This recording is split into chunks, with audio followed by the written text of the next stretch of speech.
दोस्तों, हमारे साथ ये नन्हे बच्चे हैं और बड़ी खुशी के साथ परमेश्वर के वचन को हम सुना रहे हैं ना, उत्पत्ति ग्रंथ के। और किस तरह हमने याकूब और एसाव दोनों भाइयों की जो दूरियां थी, वो एक दूसरे से मिलना मांग रहे थे, वो कहानी चल रही है। और इस बीच में वो स्वर्गदूत से याकूब की भिड़ंत हो जाती है। किससे भिड़ंत होती है? याकूब की स्वर्गदूत से, है ना।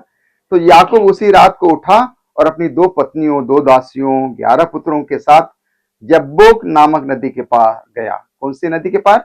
यब्बोक नदी। वह उन्हें अपनी सारी संपत्ति नदी के उस पार ले गया। इस पार अकेला ही रह गया। एक पुरुष भोर तक उसके साथ कुश्ती लड़ता रहा।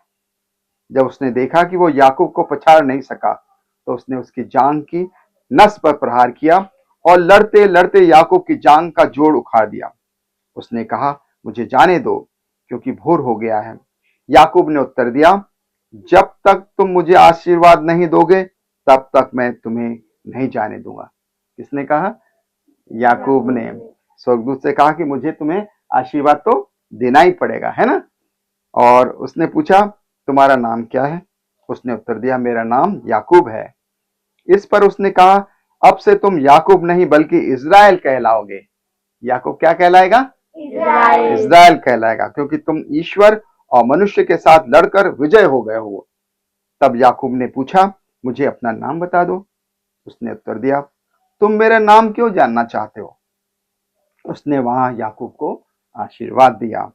याकूब ने उस स्थान का नाम पनुएल रखा। उस स्थान का क्या नाम रखा? पनुएल। हाँ, पनुएल, क्योंकि उसने ये कहा, ईश्वर को आमने सामने देखने पर भी मैं जीवित रह गया। और जब उसने पनुएल पार किया तो सूर्य उग रहा था। उस समय से जांघ का जोड़ उखड़ जाने के कारण वो लड़खड़ाता रहा। इस कारण इस्राएली आज तक जांघ की नस नहीं खाते हैं, क्योंकि उस मनुष्य ने याकूब की नस पर प्रहार किया था। किस पर प्रहार किया था? नस पर। तो हमने देखा कि किस तरह याकूब स्वर्गदूत से लड़ रहा था, और लड़ने के बाद में स्वर्गदूत ने उसको खूब आशीर्वाद दिया कि नहीं।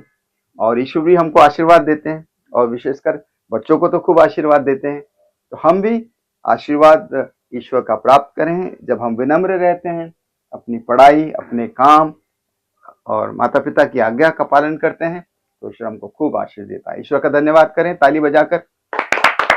और हमारे श्रोताओं को बताएं हमारे चैनल के बारे में। Please like, share, subscribe.